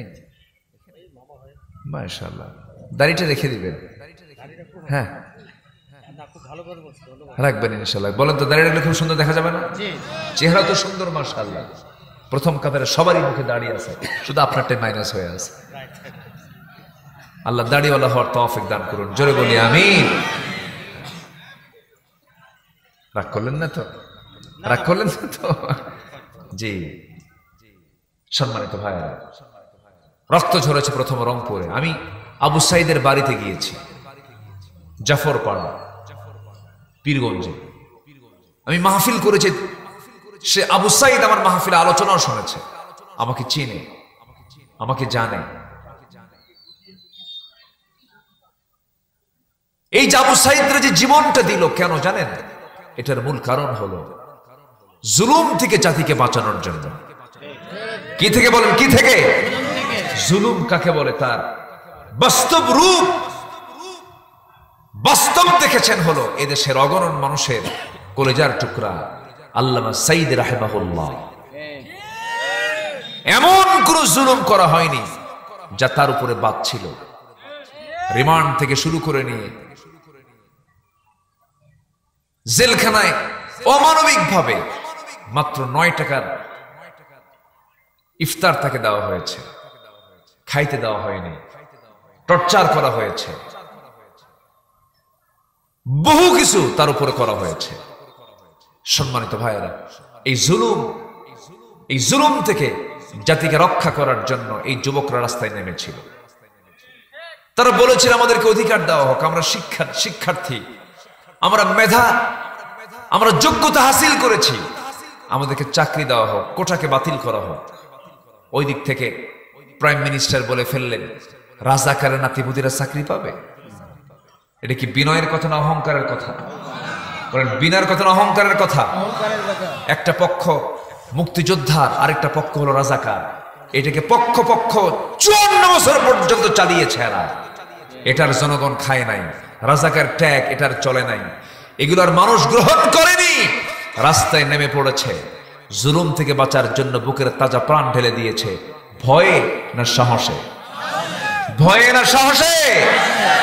একটা গুলি করে 10টা ছেলে সামনে দাঁড়ায় যায়। বিজয় কেন হবে না? সাহসের বিজয় আছে না নাই? যে সাহসী তার বিজয় কে দিবেন? আস্তে কে বিজয় দিবেন?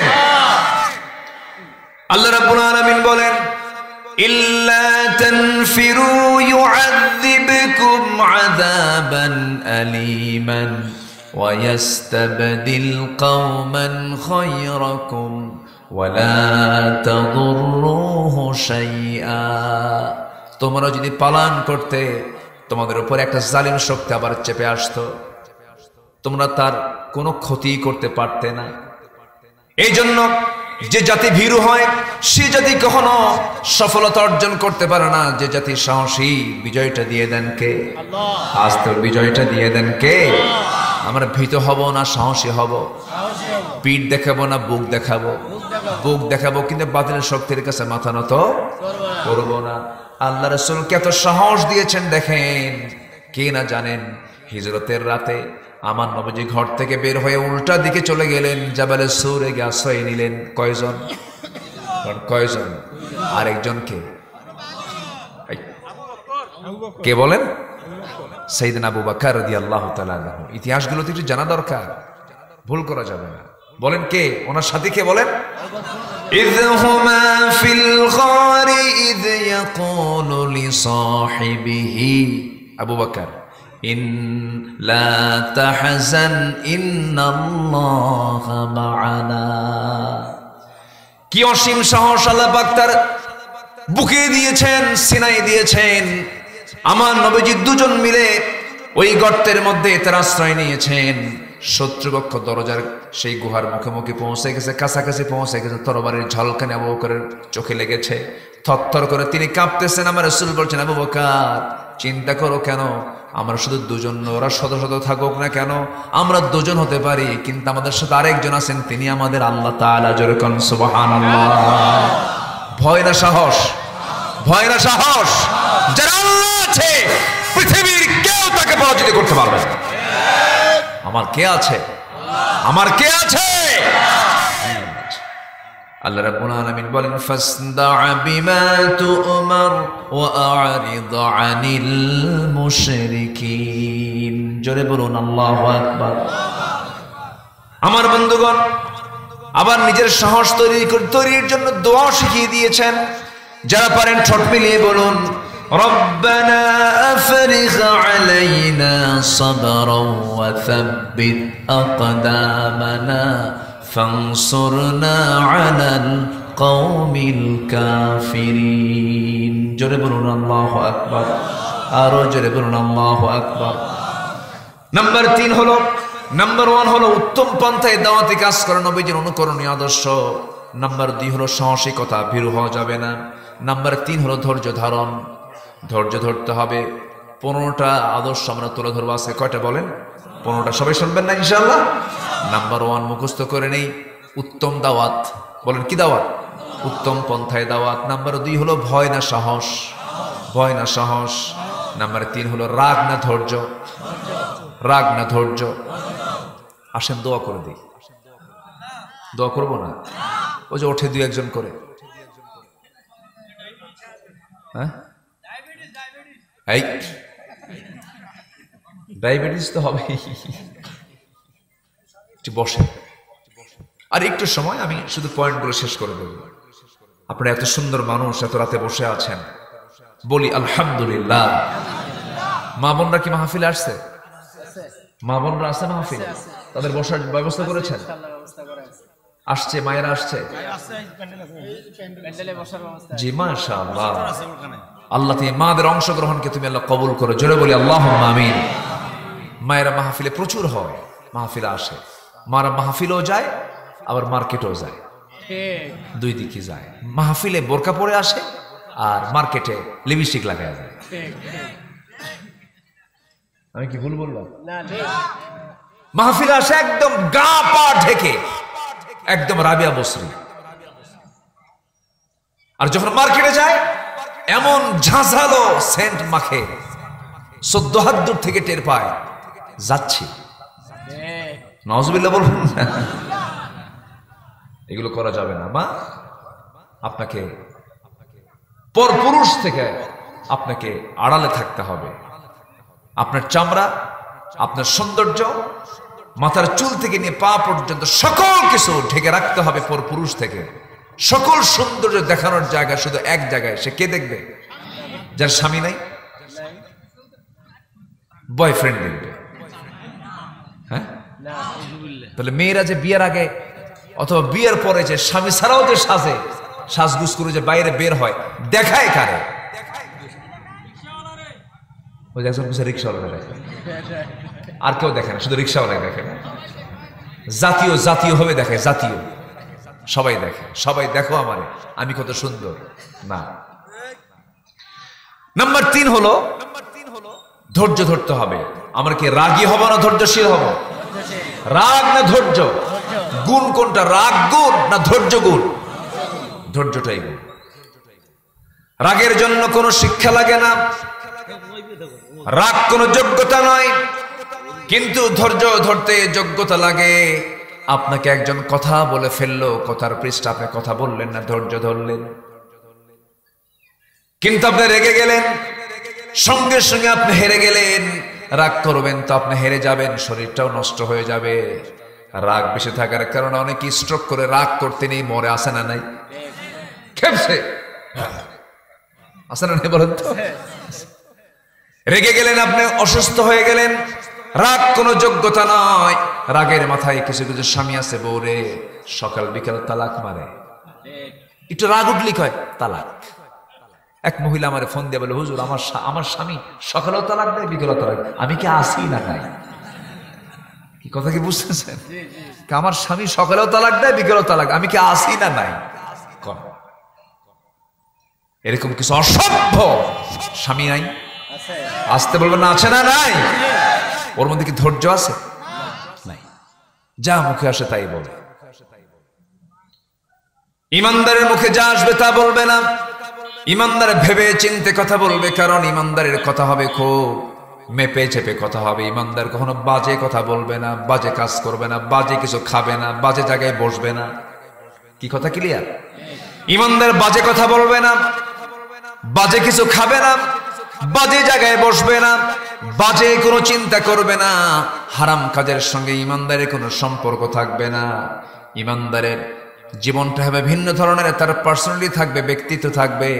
সে যখন রাস্তায় চলবে অন্য মানুষ থেকে সে ভিন্ন হবে, যখন সে খেতে বসবে তার খাওয়াটাও ভিন্ন হবে, যখন সে কথা বলবে তার কথাটাও ভিন্ন হবে, তার প্রত্যেকটা কাজ কর্ম হবে ভিন্ন ভিন্ন, কারণ সে জান্নাতের জন্য প্রস্তুত। জোরে বলেন সুবহানাল্লাহ।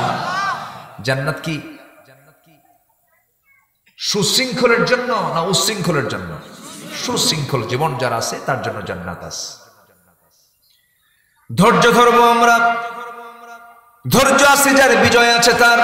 ফাসবির কামা সাবারা উলুল আজমি মিনার রুসুলি ওয়ালা তাস্তাজিল লাহুম। আমার বন্ধুগণ, আমার নবীজি ধৈর্যের পিরামিড ছিলেন। আমার নবীজি সেই তায়েফের ময়দানে গিয়ে, রাসূল আমার ফুল পেয়েছেন না পাথর পেয়েছেন? ফুল পেয়েছেন না পাথর পেয়েছেন? মক্কার কাফের রাসূলকে উপঢৌকন দিয়েছে না পাথর মেরেছে? রাসূলকে থাপ্পড় মেরেছে, রাসূলকে রক্তাক্ত করে দিয়েছে, রাসূলকে দুনিয়া থেকে বিদায়ের জন্য নানামুখী ষড়যন্ত্র করেছে। একটা বারের জন্য তিনি ধৈর্য হারা হন নাই। যখন কোনো বিপদে পড়েছেন সঙ্গে সঙ্গে বলেছেন লা ইলাহা ইল্লা আনতা সুবহানাকা ইন্নী কুনতু মিনাজ জালিমিন। যখন বিপদে পড়েছেন বলেছেন ইন্না লিল্লাহি ওয়া ইন্না ইলাইহি রাজিউন। এই দোয়াগুলো শিখিয়ে দিয়েছেন তিনি আমাকে। প্রথম যে দোয়া লা ইলাহা ইল্লা আনতা সুবহানাকা ইন্নী কুনতু মিনাজ জালিমিন, এই দোয়ার নাম কি? আজকের ক্ষমতায় আছে কে বলেন? দেখছেন দেশ পড়ছিল বিপদে, দোয়ার নাম ইউনুস। লোকটাও ইউনুস। থাকুক, দোয়া করি থাকুক। বিগত সরকার যতজন ছিল এই দেশে, যার নামটাই দিবেন ইলেকশন ছাড়া কিন্তু ছিল, সবাই ইলেকশন ছাড়া ছিল, ছিল না? ছিল। শেখ মুজিবুর রহমান সাহেব ছিলেন, জিয়াউর রহমান সাহেব নির্বাচন ছাড়া ছিলেন, প্রেসিডেন্ট এরশাদ নির্বাচন ছাড়া ছিলেন, কেউ 4.5 বছর, কেউ 1.5 বছর, কেউ 9 বছর নির্বাচন ছাড়া ছিলেন। আর বিগত সরকার ছিল 16 বছর। কত বছর? 16 বছর। অটো ভোট হয়ে যেত, মাঝে মাঝে ফেরেশতা এসে ভোট দিয়ে যেত। মরা নানি মরা দাদি বহুদিন যাবৎ দেখে নাই মানুষ, কিন্তু বিগত সরকার নির্বাচনের দিন মরা দাদি এবং নানির সাথে আরো সাক্ষাৎ ঘটায় গেছে, ভোট দিয়ে গেছে। সম্মানিত ভাইরা, আমরা এই প্রহসন আমরা দেখতে চাই না। যিনি আছেন দেখি কদ্দুর কি হয়। 84 বছরের একজন মানুষ, জনগণ টের পেয়ে গেছে যে এই লোকটার ভিতরে ক্ষমতার লোভ নাই। কি আসতে কোন কেন? আমি কি ভুল বলতেছি? ক্ষমতার লোভ নাই, থাকুক না। এগুলো নিয়ে তো আমরা এত নড়াচড়া করতেছি কেন? চাঁদাবাজি আছে না নাই বলেন তো? চাঁদাবাজি আছে না নাই? চাঁদাবাজদের হাত কেটে নেওয়া দরকার। ওদের নির্দিষ্ট কোনো দল থাকতে পারে না। সম্মানিত ভাইরা, সম্মানিত বন্ধুগণ, আমরা সুন্দর একটা বাংলাদেশ উপহার দিতে চাই। যুবকরা রক্ত দিয়েছে, এদেশের মানুষ রক্ত দিয়ে নতুন পরিবেশ তৈরি করেছে। বিগত 16 বছর যে আমরা চিত্র দেখেছি, মাহফিলগুলো হতো না। ডান পাশে বাম পাশে কোনো আলেম ওলামা বসার কোনো সুযোগ ছিল না। ডান আর বামে থাকতো কিরামন কাতিবিন, মাহফিল করতে দিত না, কথা বলতে দিত না। মাঝে মাঝে হুমকি দিয়ে বলতো, হুজুর মামলা কিন্তু রেডি আছে, থানায় যেতে হবে। অসংখ্য আলেমকে জেলখানায় পুড়ে মেরেছে। অসংখ্য ভালো ভালো মানুষকে বিভিন্ন মামলা দিয়া হয়রানি করেছে। বছর 5-6 আগের কথা, আমাকে গ্রেফতার করে জেলখানায় ঢুকায় দিল। তো জেলখানায় ঢুকলাম, ঢুকা মাত্রই বড় গেটে দেখি এক চাচা আমার দিকে তাকায়, দারুণ খুশি, সালাম দিয়ে, হুজুর আপনি জেলখানায় ঢুকছেন? খুব খুশি হলাম। তো বললাম, জেলখানায় ঢুকলে কেউ খুশি হয়? বলতেছে, হুজুর মাহফিলে যাই, আপনার আলোচনা শুনি, মোনাজাত করে এত শখ হয় যে আপনার সঙ্গে একটু মোসাফা করব, একটু আলিঙ্গন করবো, একটু কথা বলবো, মুখের সঙ্গে বুক মিলাবো। এত চেষ্টা করছি, পারি নাই। এত সুন্দর করে আপনি আমার সামনে ধরা দিলেন, দোয়া করে আপনি জেলখানায় থাকেন। কি কথা কি বুঝতেছেন? তো বললাম, চাচা আপনি কেন জেলখানায়? বলছে, বাবা বোমা হামলা। মানে আমার নামে বোমা হামলার মামলা দিছে। 84 বছরের বয়সের লোকের হাতে যদি বোমা তুলে দেওয়া হয়, সে কি জায়গা মতো মারবে না নিজের মাথায় পড়বে? এই চিত্র চিত্রায়িত হয়েছে এই বিগত 16 বছর। ফেরাউন ছিল পৃথিবীতে বেঁচে 1600 বছর, এরা ছিল 16 বছর। সংখ্যার যে মিল হলো কেমন? চরিত্রের মিল আছে না নয়? নমরুদের কিছু বদগুণ, ফেরাউনের কিছু বদগুণ, সাদ্দাত কারুনদের কিছু বদগুণ মিলেই হয়ে গেছে এদের বদগুণ। সব চরিত্র এদের মধ্যে ছিল। রাগ করতেছেন নাকি? রাগ করলেও কিছু যায় আসে না। অনেক অত্যাচার সহ্য করছি, কিছু কথা শুনতেই হবে। বিগত 16 বছর সবচাইতে বেশি অত্যাচারের সম্মুখীন হয়েছে আলেম ওলামারা, ঠিক কিনা? দাড়ি আর টুপি দেখলে ওদের গা জ্বলতো। ওদের জানাজা না দিয়ে কুত্তা বিলাই দিয়ে বিদায় করা দরকার ওদের।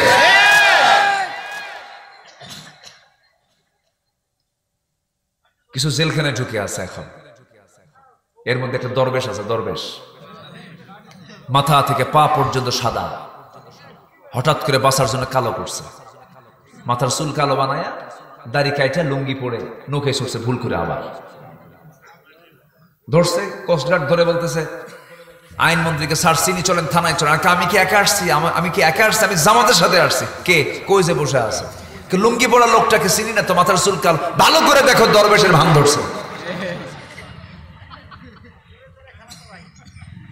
ওরা ভাবছিল আলেমদেরকে বেইজ্জত করতে, আল্লাহ ওদের লুঙ্গি খুলে দিয়েছেন, লুঙ্গি খুলে দিয়েছেন ওদের, অনেক কিছু করেছে আল্লাহ। তুমি আমাদেরকে সকল প্রকার ষড়যন্ত্র থেকে এই বাংলার জমিনকে তুমি আল্লাহ হেফাজত করো, জোরে বলি আল্লাহুম্মা আমিন। ধৈর্য ধরবো, পুরস্কার দিবেন কে? আল্লাহ। আসতে বলুন, পুরস্কার দিবেন কে? আল্লাহ। চরিত্র আনবো একজন ব্যক্তির, তিনি হচ্ছেন মুহাম্মদ সাল্লাল্লাহু আলাইহি ওয়াসাল্লাম। আল্লাহ রাব্বুল আলামিন বলেন, লাকাদ কানা লাকুম ফি রাসূলিল্লাহি উসওয়াতুন হাসানাহ লিমান কানা ইয়ারজুল্লাহা ওয়াল ইয়াওমাল আখির ওয়া যাকারাল্লাহা কাসীরা। নাম্বার 5 হলো পরিবারের ব্যাপারে যত্নশীল হব আমরা। নিজে জাহান্নাম থেকে বাঁচবো, পরিবারকে জাহান্নাম থেকে বাঁচাবো। আমার নবী পরিবারের প্রতি খুব যত্নশীল ছিলেন, মেয়েদেরকে খুব পছন্দ করতেন, বউদের খবর নিতেন, খোঁজ খবর নিতেন। রাসূল নিজে বলতেন, যে ব্যক্তি তার বউয়ের কাছে ভালো সেই বান্দা আল্লাহর কাছে ভালো, আর যে বউ তার স্বামীর কাছে ভালো সেই বান্দি আল্লাহর কাছে ভালো। যেরকম সুবহানাল্লাহ। আগে ভালো হতে হবে বাইরে না ভিতরে? বলেন বলেন বলেন বলেন। বাইরে পীরজাদা আর ভিতরে হারামজাদা, আছে না নাই? বলেন তো, আছে না নাই? বাইরে তার চেহারা দেখে আর চরিত্র দেখে ব্যবহার দেখে মনে হয় আসমান থেকে ফেরেশতা নাজিল হয়েছে, আর বাড়িতে বউ পিটা, এই আছে না নাই? এই জন্য চরিত্র হতে হবে আগে, ভালো করতে হবে, বাইরে না ভিতরে। বলেন ভিতরে। পরিবারের প্রতি আমরা যত্নশীল হব। ইয়া আইয়ুহাল্লাযীনা আমানু কু আনফুসাকুম ওয়া আহলিকুম নারা। ঈমানদারেরা, নিজে বাঁচো, তোমার পরিবারকে জাহান্নাম থেকে বাঁচাও। নাম্বার 6 হলো আমানতদারিতে ন্যায় বিচার। নবীর জীবনের একটা গুরুত্বপূর্ণ অংশ ছিল, তিনি আমানত রক্ষা করেছেন এবং ন্যায় বিচার করেছেন। ইন্নাল্লাহা ইয়া'মুরুকুম আন তু'আদ্দুল আমানাতি ইলা আহলিহা ওয়া ইযা হাকামতুম বাইনান নাসি আন তাহকুমু বিল আদল ইন্নাল্লাহা নি'ম্মা ইয়া'ইযুকুম বিহি। আল্লাহু আকবার বলেন। আমার নবী জামানতদারিতায় খুবই সচেতন ছিলেন, হক আদায় খুব চিন্তাশীল ছিলেন, হক আদায় করেছেন 16 আনা, আদালত কায়েম করেছেন, আদালতকে হেরফের করেন নাই। নাম্বার 7 হলো এতিম নিকট আত্মীয় প্রতিবেশীর সাথে সদাচরণ করা। ওয়া'বুদুল্লাহা ওয়া লা তুশরিকু বিহি শাইআন ওয়া বিল ওয়ালিদাইনি ইহসানা ওয়া বিযিল কুরবা ওয়াল ইয়াতামা ওয়াল মাসাকিনি ওয়াল জারি যিল কুরবা। জোরে বলুন আল্লাহু আকবার। নাম্বার 8 হলো আল্লাহর বিধানের প্রতি শর্তহীন আনুগত্য। ওয়ামা কানা লিমুমিনিন ওয়ালা মুমিনাতিন ইযা কাদাল্লাহু ওয়া রাসূলুহু আমরান আন ইয়াকুনা লাহুমুল খিয়ারা। আল্লাহু আকবার বলেন। নাম্বার 9 হলো আল্লাহর জন্য দ্বীনের কাজে কঠিন পরিস্থিতিতে সবর ধরা। যত পরিবেশ পরিস্থিতি প্রতিকূল হোক না কেন, সকল প্রতিকূলতার মাঝে ইমানকে টিকে রেখে, ইমানকে মজবুতি অবস্থায় রেখে নিজেকে বাস্তবভাবে ফেস করা। আমার নবীর জীবন এটা বড়, এটা প্র্যাকটিক্যাল, তার চরিত্র ছিল। হাজারো বিপদ এসেছে, সমস্ত বিপদে ধৈর্য ধরেছেন কার কাছে? আসতে বলবেন না, কার কাছে? আল্লাহর কাছে। আমার নবীজির পারিবারিক জীবনে একবার ফিতনা চলে আসলো। মুনাফিকরা আমার নবীর বিরুদ্ধে নানা ষড়যন্ত্র করেছিল। এর মধ্যে একটা ষড়যন্ত্র হলো নবীর পরিবারে তার আগুন ধরিয়ে দিয়েছিল। আমার নবীজির একজন স্ত্রী ছিলেন আম্মা জান আয়েশা সিদ্দিকা রাদিয়াল্লাহু তাআলা আনহা। কোন একটা অভিযান থেকে আমার নবীজি ফিরে আসতেছেন মদিনার দিকে। সেই অভিযানে আমার নবীজি তার স্ত্রী পরিবারকে সঙ্গে করে নিয়েছিলেন, আম্মাজান আয়েশাকে সঙ্গে করে নিয়েছিলেন।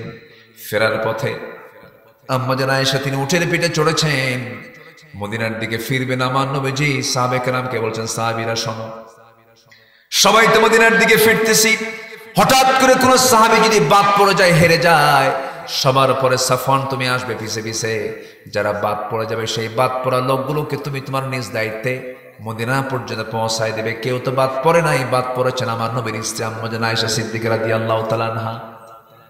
তিনি যখন বাদ পড়ে গেলেন, কেমনে বাদ পড়লেন? শৌচকার্য করার জন্য তিনি উটের পিঠ থেকে পালকি থেকে নামলেন, হাওদা থেকে নামলেন, আড়ালে চলে গেলেন শৌচকার্য করতে, নিয়ে তারা দেরি হয়ে গেল। তিনি এত চিকন ছিলেন যে তার দায়িত্বে থাকা সেই যিনি দেখছিলেন উটের দায়িত্ব যিনি নিয়েছিলেন, তিনি করলেন কি, আম্মাজান আয়েশা তিনি ওই পালকির মধ্যে হাওদার মধ্যে আসেন বলে মনে করে হাওদাটা উটের পিঠে উঠায়া দিল। মানে তিনি এত চিকন ছিলেন যে হাওদার যে ওজন, তিনি থাকলেও যে ওজন, না থাকলেও সে ওজন, এত চিকন মানুষ তিনি ছিলেন। উঠায়া দিল, সব চলে গেছে। তিনি এসে দেখেন কেউ নাই, সব ফাঁকা হয়ে গেছে। তিনি চাদর মুড়ি দিয়ে সেখানে বসে আছেন, পর্দার নিয়ম রক্ষা করে বসে আছেন, আর ভরসা করছেন কার উপরে? আসতে বলবেন না, কার উপরে? দায়িত্বপ্রাপ্ত সাহাবী সবার শেষে আসলেন। সবার শেষে এসে দেখেন কোন মহিলা যেন বসে আছে মাথায় মুড়ি দিয়া। সামনে গিয়ে পরখ করে ভালো করে প্রশ্ন করে জিজ্ঞাসা করে তিনি নিশ্চিত হলেন আম্মাজান আয়েশা বাদ পড়েছেন। বলছেন, আম্মাজান আপনি কোনো চিন্তা করবেন না, আপনার উম্মতের জন্য মা, আপনি কোনো টেনশন করবেন না, আমি আপনাকে নিরাপদে সব কিছু রক্ষা করে, পর্দার নিয়ম রক্ষা করে আমি আপনাকে মদিনা নবীর ঘরে পৌঁছায় দেব। আমার নবীজিকে, আমার নবীজির স্ত্রী আম্মাজান আয়েশাকে সাফওয়ান রাদিয়াল্লাহু আনহু ঘোড়ার পিঠে করে চড়ায় নিয়ে তাকে নিরাপদে মদিনা নবীর ঘর পর্যন্ত পৌঁছায় দিলেন। এইদিকে মুনাফিকদের কানে যখন এমন জাতীয় সংবাদ চলে গেছে, ঘোড়ার পিঠে করে রাত্রিবেলা একাকী একজন সাহাবী তাকে সঙ্গে করে নিয়ে আসছেন, এই কথা যখন মুনাফিকের কানে চলে গেছে, এটাকে বিশাল বড় বানায়া হেডিং নিউজ করে, ব্রেকিং নিউজ করে গোটা মদিনায় তারা জানান দিয়ে দিল, তোমরা কি জানো গত রাত্রে আয়েশা তার সতীত্ব হারিয়ে ফেলেছে? যেরকম নাউযুবিল্লাহ। এমন মুনাফিক বুঝি বাংলার জমিনে নাই? আসতে বলবেন না, আছে না নাই? আল্লামা সাইদ ৭১ সালে নাকি অনেক নারীকে ধর্ষণ করেছেন, ধর্ষণের মামলা দিয়েছে, অনেক কিছু করেছে। আমার বন্ধুগণ, আমার দেশে এমনও সাক্ষী পাওয়া যায়, ঘটনা ৭১, সাক্ষীর জন্ম হলো ৭৭। জন্ম কোন সাল? ৭৭, আর ঘটনা ৭১। তাহলে ৭১ সালের ঘটনা দেখলো কেমনে? জন্ম তো হয়েছে ৭৬, ৭৭, তাহলে ৬ বছর আগে এই ঘটনা দেখলো কেমনে? রুহের জগৎ থেকে। কিসের জগৎ থেকে? এই মামলাগুলো আমার দেশে চলছে। আম্মাজান আয়েশার ব্যাপারে যখন এমন জাতীয় কথা যখন ছড়িয়ে দেওয়া হলো, রাসূল বলছেন, আয়েশা কি যেন একটা কথা আমার কানে এসে লাগলো, আমার মনে হয় তোমার আমার বাড়িতে না দেখে আল্লাহর পক্ষ থেকে ফয়সালা না আসা পর্যন্ত তোমার বাবার বাড়িতে যাওয়া উচিত। বলুন তো, কোন স্বামীর মুখে যদি কোনো মহিলা যদি এমন কথা শোনে, বলুন তো এর চাইতে বড় কষ্টের বিষয় কি আর থাকতে পারে নাকি? না। আমার নবী যেমন কথা বললেন, যখন আম্মাজান আয়েশা সিদ্দিকা জবাব দিতে নিয়ে ভদ্রতা রক্ষা করে বলছেন, ইয়া রাসূলুল্লাহ আপনি আমাকে যেতে বলেছেন, নাম্বার 1 আপনি হচ্ছেন আমার স্বামী, এর উপরে আরেকটা গুরুত্বপূর্ণ আপনার সম্মান হলো আপনি হচ্ছেন আল্লাহর নবী, আপনাকে সম্মান করা আমার জন্য ওয়াজিব। আপনি আমাকে অর্ডার দিয়েছেন, অর্ডারগুলো আমাকে অবশ্যই ফলো করতে। আমি চলে যাচ্ছি আমার বাপের বাড়ি, কিন্তু একটা কথা জেনে রেখে দিবেন, ইয়া রাসূলুল্লাহি আমার বিয়ের পায়গাম কিন্তু পৃথিবীর কেউ নিয়ে এসে আপনার সামনে উপস্থাপন করে নাই। আমার বিয়ের ঘটক হচ্ছেন মহান রব্বুল আলামিন, তিনি নিজে। আমি আল্লাহর কাছে সেই ফয়সালাই চাইবো, আল্লাহ যেন আমার এই বিপদ থেকে এই ফয়সালা করে আমাকে যেন বিপদ মুক্ত করে দেন। জোরে কোন সুবহানাল্লাহ। বিপদ দিয়েছেন যিনি, বিপদ থেকে মুক্ত করবেন। কি পরিমাণ বিশ্বাস তার ছিল, অবিচল আস্থা তার ছিল আল্লাহর উপরে। চলে গেলেন মায়ের বাড়িতে, বাবার বাড়িতে চলে গেলেন। বাবাও কথা বলে না, মাও কথা বলে না, সেজদায় পড়ে পড়ে কান্দেন, দু চোখের পানিতে যায়, নামাজ ভিজে যায়। আমার নবীজি রাতের বেলা ঘুমাতে যান, হাতটা আগায় দেন আয়েশার দিকে, আয়েশা আছে বলে মনে করে, আয়েশা নাই, বুকটা খান খান হয়ে যায়। নবীজি আম্মাজান আয়েশার চিন্তায় চোখের পানিতে যায়, চোখের পানিতে বালিশ ভিজে ফেলেন। নবীজিও টেনশন করে না, হারে আমার খাদিজাকে কত কষ্ট দিলাম। নবীজিও কান্দে, আম্মাজান আয়েশাও কান্দে, সাহাবীরাও কান্দে। মুনাফিকরা হাসে, 16 বছর মুনাফিকরা হাসছে, এখন তোরা কান, ঠিক কিনা? কান্দেন। সত্যের বিজয় কে দেন? আল্লাহ। আস্তে বলে, সত্যের বিজয় কে দেন? আল্লাহ বিজয় দিয়ে দেন। তাহলে আম্মা জান আয়েশা এখন কার বাড়িতে আছেন? কার বাড়িতে আছেন? বন্ধু, এই সংসারে যে অশান্তি সৃষ্টি হলে অশান্তি সৃষ্টি করছে কারা? এই মুনাফিক আমার দেশে নাই? আছে কিনা? আছে কিনা? আছে কিনা? সতী সাধ্যী এটা ভালো মেয়ের উপরে যদি কেউ অপবাদ দেয়, বিয়ে হয় নাই, বিয়ে হবে, ভাঁজি মেরে দেয়, উল্টা পাল্টা বলে, এমন জাতীয় নামাজি তাহাজ্জুদ গোজারও কিন্তু আছে কিছু। আছে কিনা বলেন? যতগুলো কবিরা গুনাহ আছে এর মধ্যে অন্যতম কবিরা গুনাহ হলো সতী সাধ্যী নারীর প্রতি মিথ্যা অপবাদ চাপায়া দেওয়া। কান কথা শুনে সেই কান কথা আরেকজনের কাছে সাপ্লাই করা চরম অপরাধ, চরম গুনার কাজ এটা। এটা মেয়েদের মধ্যে আরো বেশি আছে না? জানো ওই মেয়ে কি বিয়ে দেওয়া যাবে? এটা না ওই, এটা না ওই, এদিকে ওর নিজের মধ্যেই ওই ওই আছে না? নাই? নিজের মধ্যেই ওই। যার মুখে দুর্নাম শুনবেন ভাববেন যে ওর মধ্যে ওই দুর্নাম গুলো আছে। ইমানদারের মুখে সহজে কোন ব্যক্তি চর্চা নিয়ে কোনো কথা হয় না। ইমানদার কখনো অন্যের চর্চা নিয়ে কথা বলে না, কারণ বান্দার দোষ ফয়সালা করবেন কে? কে কে? আল্লাহ রাসূল বলেছেন, মান সাতারা মুসলিমান সাতারাহুল্লাহু ইয়াউমাল কিয়ামা।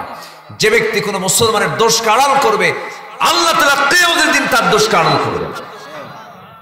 দোষকে যদি পারেন আড়াল করে দিবেন, আর ব্যক্তিগত দোষ যেগুলো আছে, না আমি জানি না, বাস আড়াল করে দিবেন।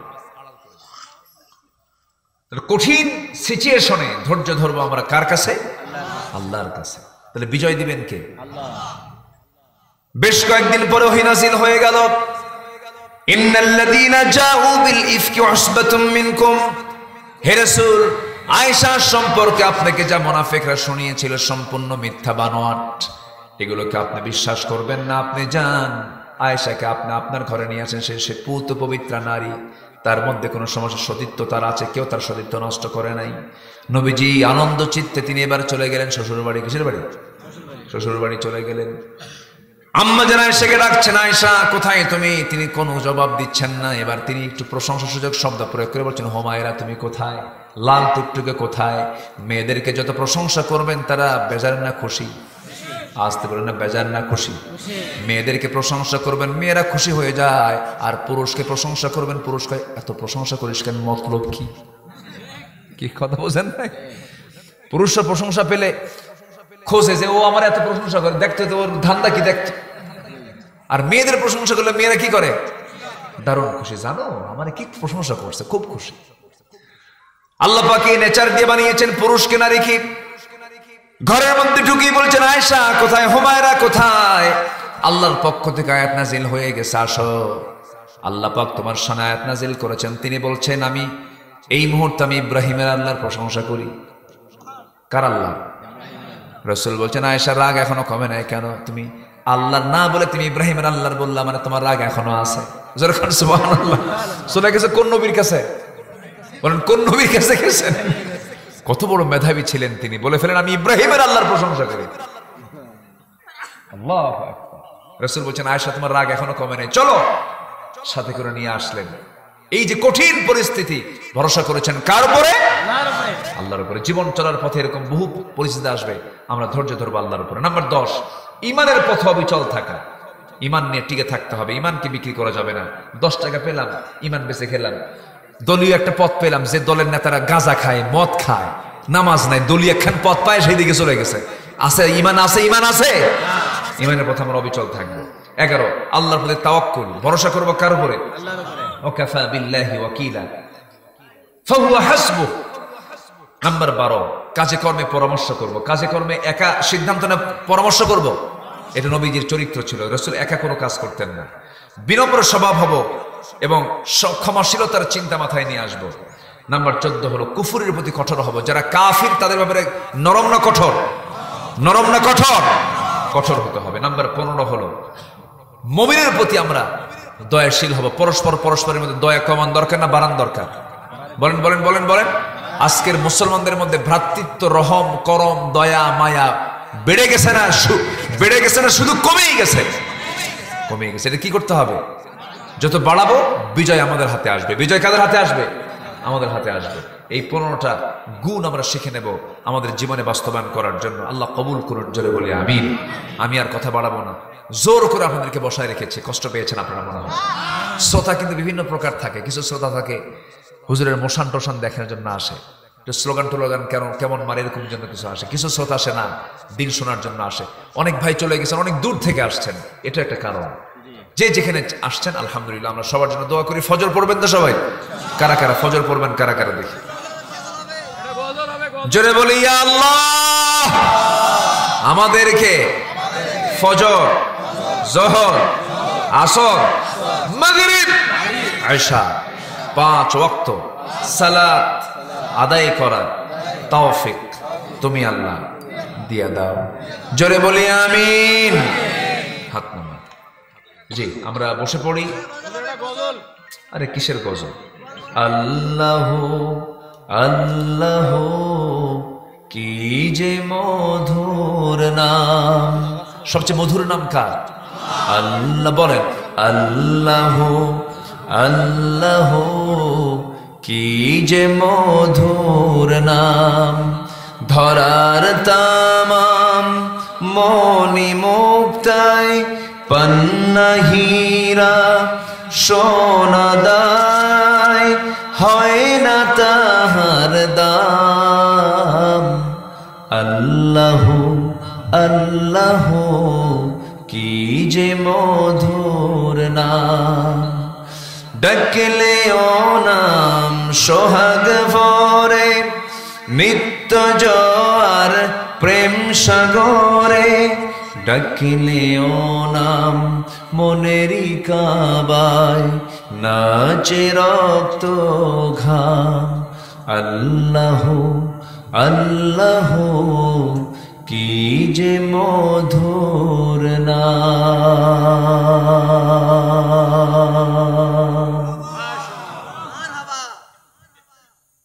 এইটুকুই শেষ, আর কত কি পারি বলেন? এতক্ষণ ওয়াজ করার পরে কি আর পারা যায়? ধৈর্য ধারণ করার শক্তি দাও গো মেহেরবান আমায়, দাও গো মেহেরবান। বুকের ভেতর ব্যথার নদী বইছে অবিরাম, বইছে বইছে অবিরাম। ধৈর্য ধারণ করার শক্তি দাও গো মেহেরবান আমায়, দাও গো মেহেরবান। আধার আমার আলো দিয়ে কানায় কানায় দাও ভরিয়ে, আধার আমার আলো দিয়ে কানায় কানায় দাও ভরিয়ে। অন্তর জুড়ে দাও গো প্রভু ভোরের পাখির গান। বুকের ভেতর ব্যথার নদী বইছে অবিরাম, বইছে বইছে অবিরাম। ফাগুন কেড়ে নেয়া চতর আষাঢ় করে দাও। গাছে গাছালির শীতল ছায়ায় জীবন ভরে দাও আমার, জীবন ভরে দাও। আমার ধুধু মরুর দেশে দাও গো জোয়ার ভাটার শেষে। আমার ধুধু মরুর দেশে দাও গো জোয়ার ভাটার শেষে। পারাবারের বাউরি বাতাস আমায় করো দান। বুকের ভেতর ব্যথার নদী বইছে অবিরাম, বইছে বইছে অবিরাম। ধৈর্য ধারণ করার শক্তি দাও গো মেহেরবান আমায়, দাও গো মেহেরবান।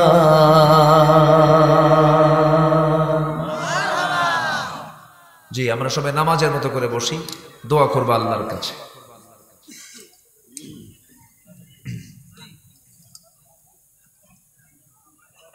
আপনারা কেউ দোয়া করেন? না হুজুর, আপনি। জি, আল্লাহুম্মা আমিন। ربنا ظلمنا أنفسنا وإن لم تغفر لنا وترحمنا لنكونن من الخاسرين গভীর রাত নিঝুম রাত জীবনো রাত্রিতে চাঁদের মতো হাজারো মুসলমান নরনারী নিয়ে তোমার কালাম থেকে কিছু কথা বলেছি কাঙ্গাল ফিকিরের মতো দুটো হাত পেতেছি আল্লাহ গুনার দিকে নজর দিও না বান্দা মনে করে তামাম জিন্দেগীর সমস্ত গুনাহগুলোকে মেহেরবানি করে মাফ করে দাও জনম দুঃখিনী মা জনম দুঃখী বাপজান যারা দুনিয়া থেকে বিদায় নিলেন জিন্দেগীর গুনাহগুলো মাফ করে দাও কবরগুলোকে জান্নাতের টুকরা বানায় দাও সবাই দিল থেকে বলুন রব্বির হামহুমা কামা রব্বায়ানি সগীরা রব্বির হামহুমা কামা রব্বায়ানি সগীরা বিশেষ করে মাহফিলটার আয়োজন করলেন যারা শোনার জন্য কষ্ট করে আসলেন যারা বিনিময়ে কিয়ামতের কঠিন ময়দান যেদিন কেউ কাউকে চিনবে না এমনকি মা সন্তানকে পর্যন্ত স্বীকার করে বসবে যেদিন মানুষ কাঁদতে কাঁদতে চোখের পানিগুলো ফুরে যাবে চোখ থেকে রক্ত বের হওয়া শুরু হয়ে যাবে সেই কঠিন মুসিবতের দিন এই মাহফিল সবার জন্য না এই মাহফিলকে কবুল করো এই গ্রামবাসীকে তুমি আল্লাহ কবুল করো যুব সমাজকে তুমি আল্লাহ কবুল করো